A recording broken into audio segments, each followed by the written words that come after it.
We're moving in tomorrow. Dad. My son said I smiled and handed him the 2.8-year sale contract. You see, my 42-year-old surgeon's son and his lawyer wife thought they'd found the perfect victim, a lonely 78-year-old widower, tending his dead wife's roses, clinging to memories in a house too big for one man. They walked into my garden with legal papers and medical threats, planning to declare me incompetent and steal everything I'd built with Eleanor over 40 years. What they didn't know was that this sentimental old man had spent 4 decades auditing Fortune 500 companies. I'd seen every financial scam, every family betrayal, every legal manipulation in the book. They thought they were playing chess with a confused grandfather. They had no idea they'd just challenged a master. Before we dive into the 3-week chess match that destroyed my son's plans, comment below and tell me your location and whether you've ever had to protect yourself from your own family. The late September sun warmed my back as I knelt among Eleanor's roses. Caroline de Monaco, her absolute favorites, deep crimson petals that caught the afternoon light like silk. I'd planted them after she passed 3 years ago, and tending them had become my Sunday ritual, a way to keep her close. At 78, I'd learned that peace comes in small moments, the weight of rich Connecticut soil between my fingers, the sweet fragrance that transported me back to when Eleanor would cut fresh blooms for our kitchen table. Out here in our Westport garden, everything had its place, its purpose. Then I heard it, the aggressive purr of an expensive engine, Marcus's BMW X7, an $85,000 statement that my orthopedic surgeon's son had made it. I rose slowly, brushing soil from my khakis. Through the garden gate, I could see them both getting out. Marcus, 42, and impeccably dressed in a business suit, on a Sunday. And Jessica, his wife, stepping carefully in designer heels, carrying that Hermes briefcase she'd bought after making law partner. They weren't dressed for a family visit. They were dressed for business. Dad. Marcus called, his voice carrying that clinical tone he used with difficult patients. Not warm, just efficient. I led them to the stone patio where Eleanor and I used to have morning coffee. The same table where we'd planned vacations, celebrated Marcus's achievements, dreamed about grandchildren that never came. We've been worried about you, Marcus began, finally meeting my eyes. Living alone in this big house at your age, it's not safe. Jessica opened her briefcase with surgical precision. We've researched the best options for your care, Robert. It's time to make practical decisions about your living situation. The words hung in the air like a threat. I looked from my son's hardened face to Jessica's predatory smile. Standing in Eleanor's garden, surrounded by everything we'd built together, I was being told my life was no longer mine to live. What exactly are you proposing? I asked, though my auditor's brain was already calculating angles they thought I couldn't see. Jessica slid a document across the table. You sign over joint ownership of the house to Marcus and me, and we move in to take care of you. It's the most sensible arrangement. I stared at the quitclaim deed. Standing in the garden where Eleanor and I had planted our dreams, I felt like I was being erased. Have any of you ever felt like your whole world was being threatened? By the very people you loved most, I've experienced that feeling, and I want to know if anyone understands this pain like I do. And if I refuse? I asked quietly. Marcus stepped forward, medical authority wrapping around him like armor. Dad, we've consulted with a psychiatrist. Independent evaluation. If you're not capable of making sound decisions, he let the threat hang clear as crystal. Conservatorship. They were threatening to have me declared mentally incompetent. I looked at Eleanor's roses blooming despite approaching autumn. 40 years of marriage, 30 years in this house, a lifetime of careful planning, and it came down to this moment. I need 3 weeks, I said finally, to consider my options. Marcus and Jessica exchanged a glance relief mixed with triumph. They thought they'd won. Of course, Dad, Marcus said, suddenly warmer. 3 weeks is perfectly reasonable. As their BMW disappeared down my driveway, I remained among Eleanor's roses. But I wasn't the defeated old man they thought they'd left behind. I was an auditor, and they had just given me a case to solve. 3 hours after Marcus and Jessica left, I sat in my study staring at Eleanor's photograph. This room had been my command center for 50 years, where I'd managed our family finances with methodical precision. Now I needed those same skills for a different kind of audit. I picked up the phone and dialed a familiar number. Thomas Sterling. Thomas, it's Vernon. I need your help. The warmth in his voice sharpened immediately. What's wrong? I recounted the afternoon's events with professional precision. The ultimatum. The quitclaim deed. Marcus's medical authority, wielded like a weapon. Jessica's calculated conservatorship threat. The silence that followed was deafening. Those ungrateful, Thomas exploded. After everything you've done, we'll fight this. Character witnesses, independent evaluations. Thomas, I use my old boardroom tone. Stop! He stopped. I don't need you angry. I need you strategic. Thomas shifted gears, lawyer replacing friend. What do you need? Connecticut conservatorship law. What are the requirements? Papers rustled. Independent psychiatric evaluation by court-appointed physician. Probate court petition. Due process hearing. Minimum 30-day notice. They can't just snap their fingers, Vernon. Good. Now I need you to investigate my son. How? Financially.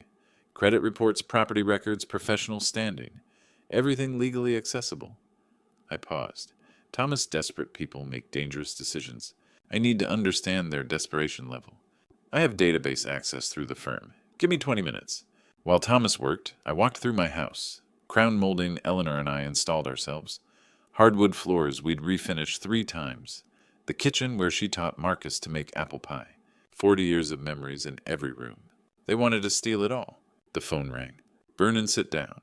I'm sitting. They're drowning? Credit cards maxed at $200,000.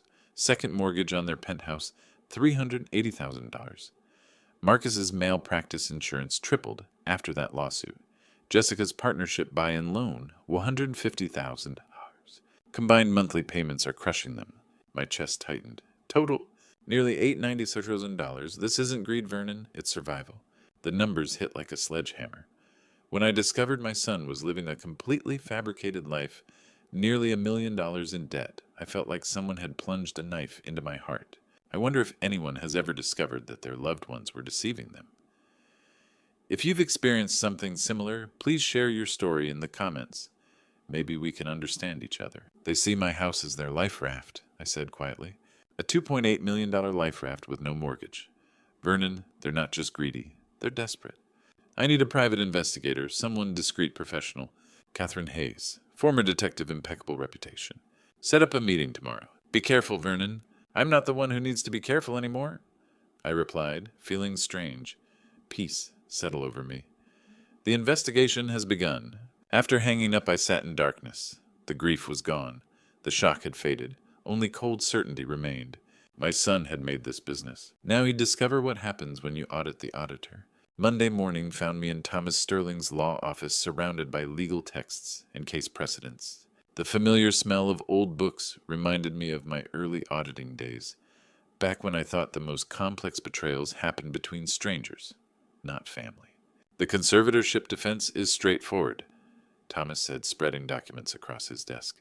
We'll demand independent evaluation challenge their standing. But Vernon defense won't win this war. We need offense. I leaned back, my mind calculating angles. 40 years of auditing had taught me every financial story has hidden chapters. Thomas, what if we're thinking backwards? How so? They're treating me like I'm helpless. But what if I'm not the vulnerable one? I tapped the desk. What if they are? You want to investigate further? I want to check our family financial records. Every loan, every gift, every transaction with Marcus.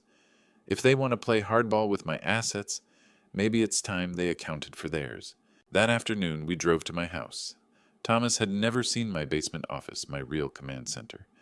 As we descended, I flicked on overhead lights, revealing my life's work in organized perfection. 4 fireproof filing cabinets lined the wall like steel sentinels, each drawer labeled, each file indexed. 40 years of meticulous record-keeping. My God, Vernon, Thomas whispered, this is incredible. Every financial decision since 1983 is here. I pulled out my keys, including every penny I've given Marcus. We worked methodically. Birth certificates, school records, tuition receipts, the paper trail of raising a son, each document now tinged with betrayal. Thomas's assistant arrived to help catalog everything. Tuesday morning brought the breakthrough. Vernon, look at this. Thomas held up a manila folder marked Marcus Medical School 2005. My heart stopped. Intra-family educational. Loan agreement. I read aloud. Principal $180,000. Interest 4% annually compounding. At the bottom, my signature, Thomas's notarization, and Marcus's careless scrawl. Marcus always believed it was a gift. I said quietly. I never corrected that assumption. My mistake. Thomas was already checking legal databases. When did Marcus last make payment? I thought carefully. Christmas 2019, a 500 check. Said it was something toward the old medical school debt. Thomas's fingers flew across the keyboard. That $500 payment in 2019, he just reset the statute of limitations. The debt is fully collectible. Calculator keys clicked in the silence. With compound interest over 20 years, Thomas looked up gravely. Vernon, your son, owes you $270. Legally enforceable, immediately collectible. I stared at the document. 20 years ago, I'd created this loan to teach Marcus responsibility.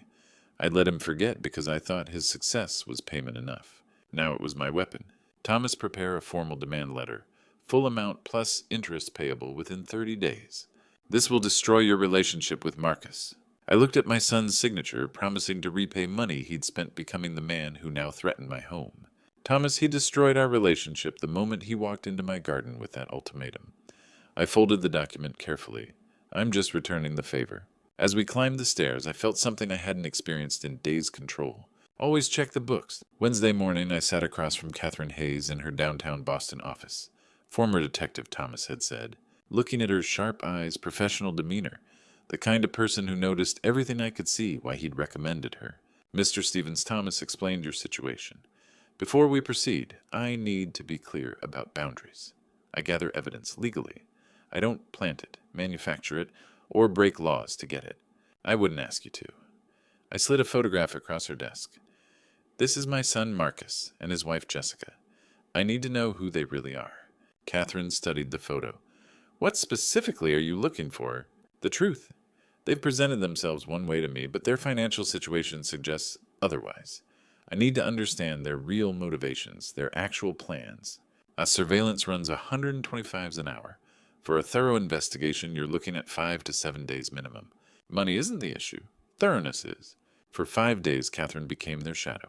She learned their routines, their haunts, their habits. Marcus left for surgery at 6 a.m. sharp. Jessica worked late at her law firm most nights. They frequented expensive restaurants despite their crushing debt. They lived like people who expected their financial problems to disappear soon. Monday of the second week, Catherine called. They're celebrating at Mistral Restaurant. Expensive champagne private booth. I'm positioned at the bar with recording equipment. Whatever they're toasting, it's big. An hour later, my phone buzzed with an audio file. I sat in my study, Eleanor's photograph watching over me, and pressed play. Marcus's voice came through clearly, to a smooth transition. The old man thinks we care about his safety. He has no idea we've already talked to the bank. Jessica's laugh was cold calculating. 3 weeks to pack up his memories. Pathetic. By the time he realizes what happened, the house will be leveraged to the maximum. The equity line is pre-approved. Marcus continued. $2.8 million in collateral clears everything instantly. Credit card's second mortgage, my malpractice premiums gone. And then we wait 18 months before selling, Jessica added. Long enough to avoid any appearance of impropriety. The proceeds will fund your private practice and my Senate campaign. What about Dad long term? I've researched assisted living facilities. Marblehead has excellent reviews. He'll be comfortable supervised and, most importantly, out of our way. The recording ended in silence. I sat there for a long time staring at Eleanor's photograph, hearing my son call me a sentimental old man and mock the memories of his mother. I can't describe that pain with words. Has anyone ever experienced the moment when you realize you've raised an ungrateful person? If you understand this feeling, please leave a heart in the comments. Sometimes just knowing you're not alone is enough. They weren't just stealing my house. They were erasing me from my own life, planning to warehouse me like an inconvenient piece of furniture. Catherine arrived that evening with the full recording and surveillance photos, professional documentation of their betrayal, their callousness, their complete contempt for the man who'd given them everything. This is ironclad evidence of conspiracy and fraud, she said quietly. I looked at the photos, my son and his wife toasting my downfall with champagne that cost more than most people's weekly salary. Catherine, you've given me exactly what I needed. What happens now? I smiled, but it wasn't warm. It was the cold, satisfied smile of an auditor who'd just found the smoking gun. Now they learn what happens when you underestimate the sentimental old man. Tuesday morning, I sat in the polished offices of Sotheby's International Realty, surrounded by photographs of multi-million-dollar estates. The agent Margaret Chen had handled discreet sales for wealthy clients for 20 years. Thomas had recommended her for exactly that discretion. Mr. Stevens Thomas explained your situation requires urgency and privacy. Off-market sales are our specialty, but I need to understand your timeline. I need this house sold before my son and his wife can claim any legal interest in it. They've given me 3 weeks total. We're now at the end of week 2. Margaret nodded professionally. We have several private investors looking for Connecticut properties in your price range. Cash buyers who can close quickly. How quickly? With the right buyer, 14 days from signed agreement. Wednesday brought the appraiser a meticulous man who spent 4 hours measuring, photographing, and evaluating every detail of the home Eleanor and I had built. He emerged with a figure that made my chest tighten, $2.8 million. Thursday morning, Margaret called with the offer. Full asking price cash, immediate acceptance. I sat in my study looking at Eleanor's photograph, and the weight of 40 years crashed over me like a tide. This kitchen where Eleanor had taught Marcus to make her apple pie flour, dusting her apron as she guided his small hands. The living room where we danced to Sinatra on our 20th anniversary, her head on my shoulder, both of us gray but still in love. The master bedroom where she'd taken her final breath. My hand holding hers as the morning sun streamed through curtains she'd sewn herself. Every corner held her laugh. Every room whispered her name. The garden where her roses still bloomed. How could I abandon them? How could I abandon her? But then I remembered Marcus's voice on that recording, the old man and his pathetic memories. My pathetic memories of a woman who'd given him life, raised him with infinite patience, cheered at every achievement. The woman whose love had shaped him into the man who now mocked her memory, while plotting to steal the home she died in. Accept the offer, I said, my voice steady despite the earthquake in my chest. Friday brought the staging company. As they wrapped Eleanor's china in tissue paper, I stood in our empty bedroom, remembering the morning she'd died. How she'd squeezed my hand and whispered, "Take care of our boy Vernon. He's lost without us." I'd failed her then, but I wouldn't fail her now. Thomas arrived as the last truck pulled away, finding me standing alone in the hollow living room. "Any regrets?" he asked softly. I looked around the empty rooms, feeling Eleanor's presence in every shadow. The pain was crushing, like losing her all over again.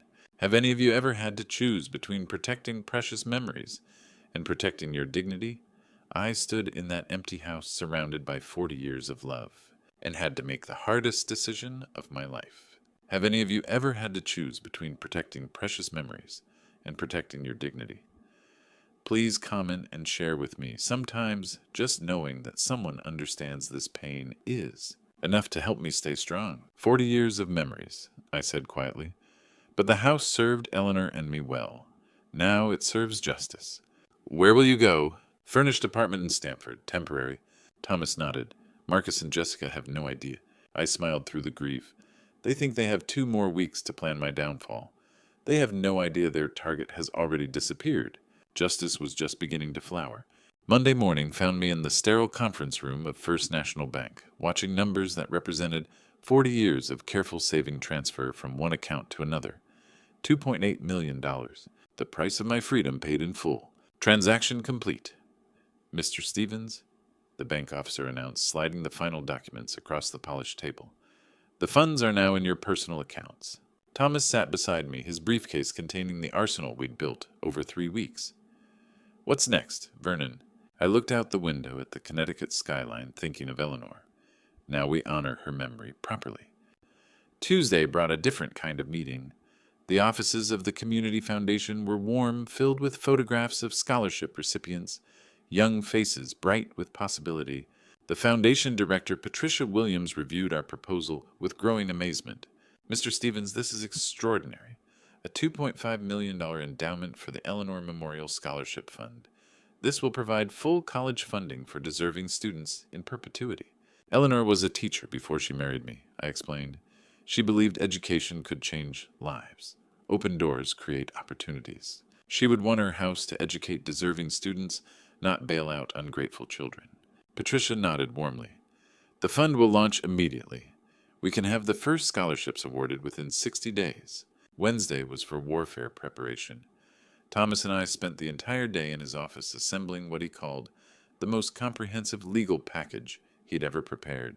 The education loan demand letter, calculated to the penny, $270,000 immediately due and payable. The restaurant recording transcript, Marcus and Jessica's own words, condemning them as callous conspirators. The house sale documentation proving their target had vanished. Bank statements showing the scholarship fund, demonstrating where their inheritance had actually gone. "This isn't revenge, Thomas," I said, watching him organize each document with legal precision. "This is a professional audit of their character." "And they failed spectacularly," Thomas replied grimly. Thursday brought the final preparations. I'd rented a furnished one-bedroom apartment in Stamford temporary quarters for a man who no longer needed a house full of memories to remember love. The manila envelope sat on my small kitchen table, thick with justice. Inside every piece of evidence, every legal document, every proof of their conspiracy, and my response. At the bottom, a simple handwritten note on my personal stationery. "Marcus and Jessica, you wanted my house. I sold it. You wanted to manage my assets. I protected them. You wanted to declare me incompetent. I've proven otherwise. This is not anger. This is accountability. The scholarship fund will educate deserving young people for generations. Eleanor would be proud. I doubt she'd say the same about her son. Vernon." Thursday evening, I sat in my temporary home, looking at Eleanor's photograph, the only decoration I'd kept. Tomorrow, Marcus and Jessica would arrive at an empty house, expecting victory. Instead, they'd find the complete destruction of their plans and the elevation of Eleanor's memory. Thomas called one final time. "Everything ready." "Everything," I confirmed. "The trap is set. The audit is complete. Tomorrow they face their final review." Outside my window, the sun set on 3 weeks of careful planning. Tomorrow it would rise on justice. Marcus pulled the U-Haul truck into the familiar driveway at exactly 10:00 a.m. 3 weeks, to the day since they'd delivered their ultimatum. Jessica sat beside him, her designer briefcase on her lap, containing the final paperwork for their victory. "Right on schedule," Marcus said, stepping out and stretching. "The old man's probably in his garden crying over those roses." Jessica surveyed the property with the calculating eye of someone about to inherit $2.8 million in real estate. "The landscaping alone adds significant value. We'll need to get multiple appraisals before we leverage it." They walked toward the front door with the confidence of conquerors claiming their prize. Marcus used his key, the same key he'd had since high school, back when this house represented love instead of collateral. The door swung open to reveal nothing. The foyer that had once welcomed them with Persian rugs and family photographs was now an echoing cavern of bare hardwood.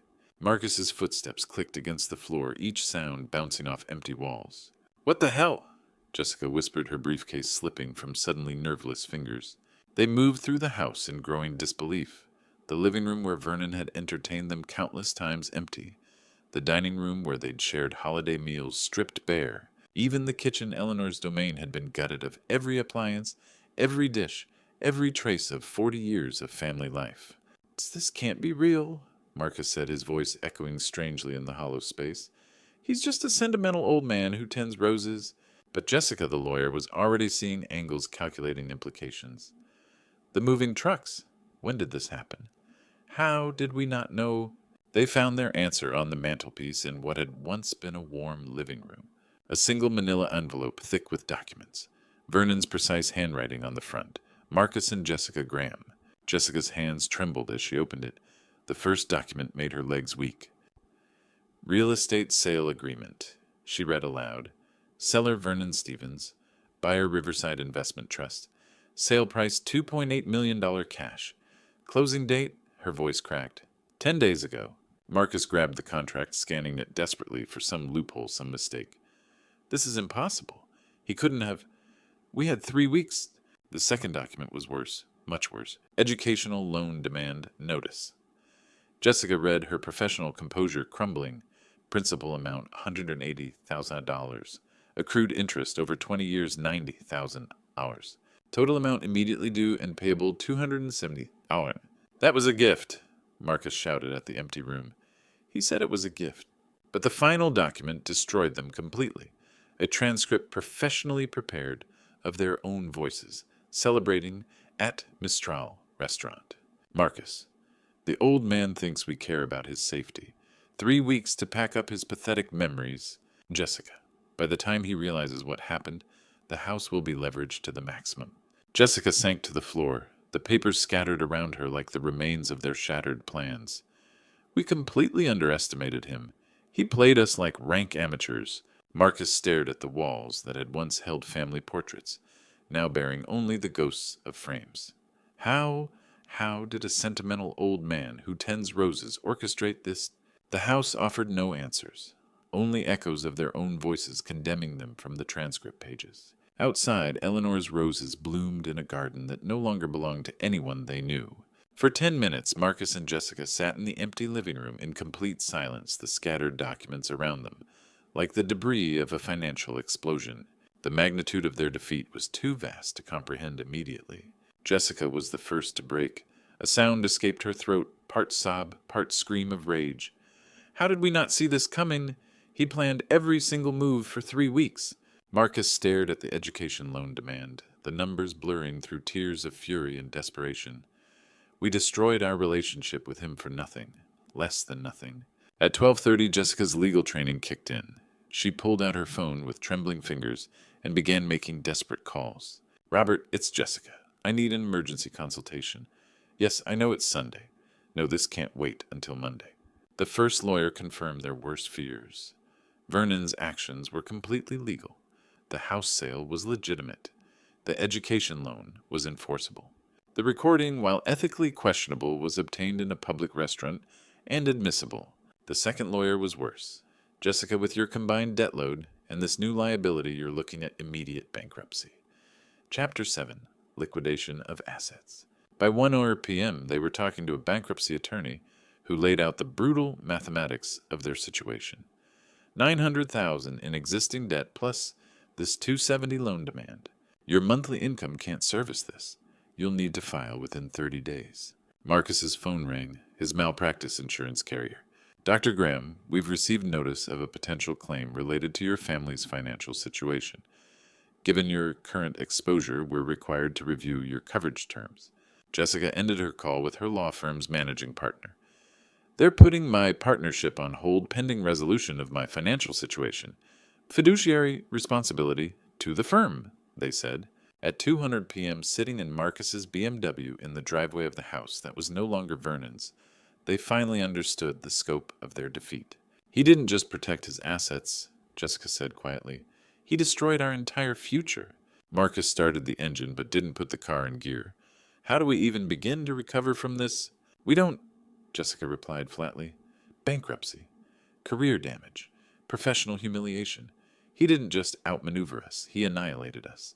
As they drove away from the empty house, neither looked back at Eleanor's roses still blooming in the garden. At that moment, I realized that sometimes protecting yourself doesn't mean becoming cruel.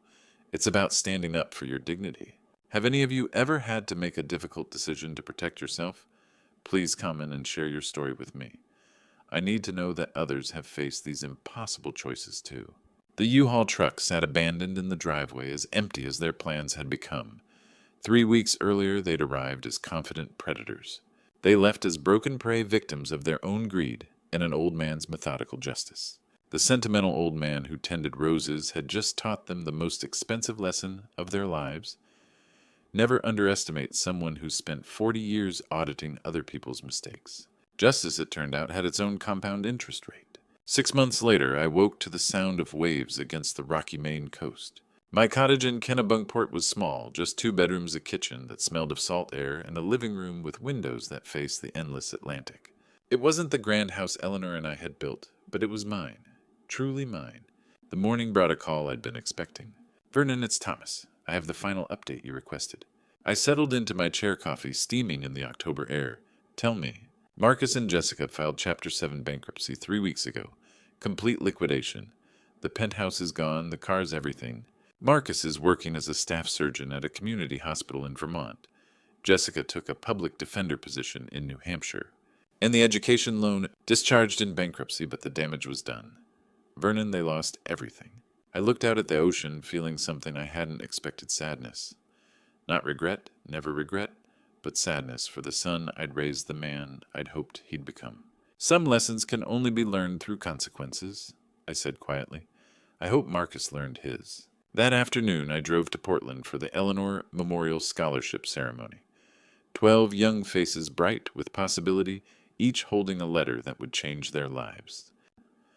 Full college funding, renewable for 4 years, awarded to students who demonstrated both academic excellence and financial need. Patricia Williams introduced me to the recipients. Sarah, whose parents cleaned office buildings to support her pre-med dreams. James, a first-generation college student studying engineering. Maria, who wanted to become a teacher like Eleanor had been.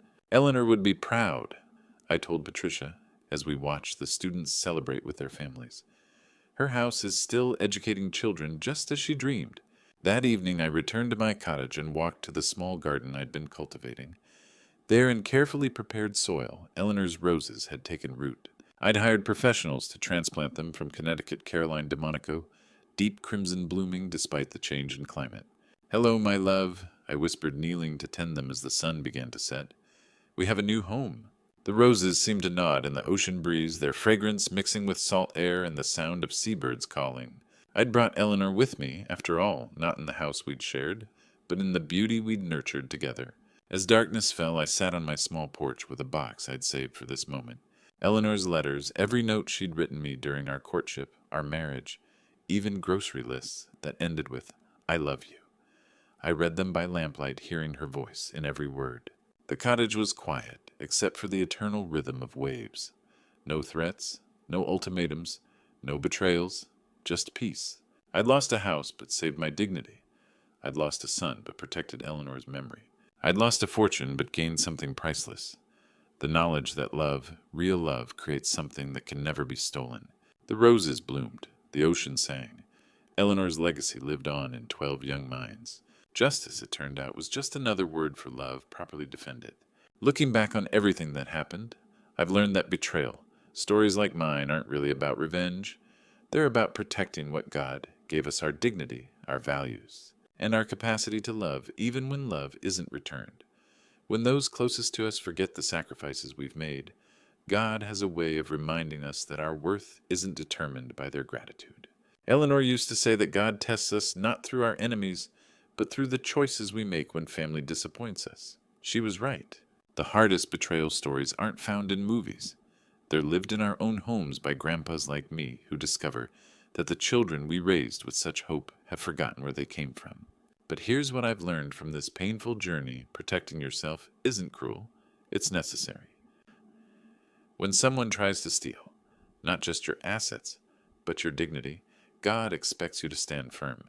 These grandpa stories we carry, these lessons learned through decades of sacrifice, they matter. They're worth defending. The scholarship fund continues Eleanor's legacy. 12 young people now have the education Marcus took for granted. Sometimes God's justice comes not through punishment, but through transformation, turning our pain into someone else's opportunity. To everyone listening to these betrayal stories and grandpa stories of family disappointment, your experiences matter, your wisdom has value, and your dignity is worth protecting. Don't let anyone convince you otherwise. If this story touched your heart, please comment below with your own experiences. Share this video with someone who needs to hear it. And subscribe to our channel for more stories that remind us we're not alone in our struggles. Your story matters too.